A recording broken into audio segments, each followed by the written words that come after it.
कोल्हापूरमध्ये एक आगळा वेगळा महोत्सव आयोजित करण्यात आला होता, फुलपाखरू महोत्सव। होय, तुम्ही बरोबर ऐकताय। कोल्हापूरमध्ये फुलपाखरू महोत्सवाचं आयोजन करण्यात आलं होतं। या महोत्सवात राज्यातले अनेक पर्यावरण प्रेमी आणि वन्यप्रेमी सहभागी झाले होते। जवळपास 135 जातींची फुलपाखरं या अभयारण्यामध्ये आढळतात। मोठी जैव विविधता या राधानगरी तालुक्यामध्ये पाहायला मिळते। वन विभाग आणि बायसन नेचर क्लब यांच्या वतीनं महोत्सवाचं आयोजन करण्यात आलं। खासदार संजय मंडलिक आणि आमदार प्रकाश आबिटकर यांच्या उपस्थितीत महोत्सवाचं उद्घाटन झालं।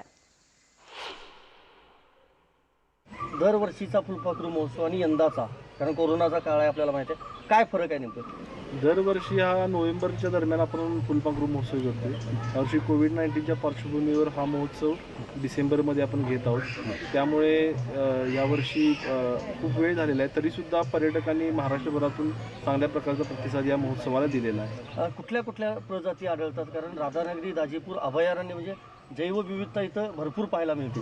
आपल्याकडे 125 पेक्षा जास्त प्रकारची फुलपाखरं आढळतात। त्यामध्ये महाराष्ट्राचं जे राज्य फुलपाखरू आहे ब्लू मॉर्मॉन, ते या ठिकाणी खूप प्रमाणात आढळतं। सदर्न बर्डविंग जे भारतातलं सर्वात मोठं फुलपाखरू आहे ते सुद्धा आढळतं। ग्रास ज्वेल जे सर्वात लहान आहे ते सुद्धा या ठिकाणी फुलपाखरू आढळतं। सगळ्या भारतातून वेगवेगळ्या प्रजातीचे फुलपाखरं इथे येतात, वेगवेगळ्या रंगांचे, वेगवेगळ्या आकारांचे, आणि ते बघणं हा एक अवर्णनीय अनुभव असतो।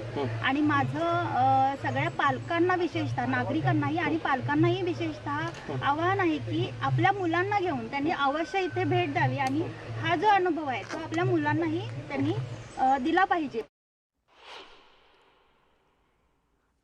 एक छोटासा ब्रेक, पहा फक्त न्यूज 18 लोकमत।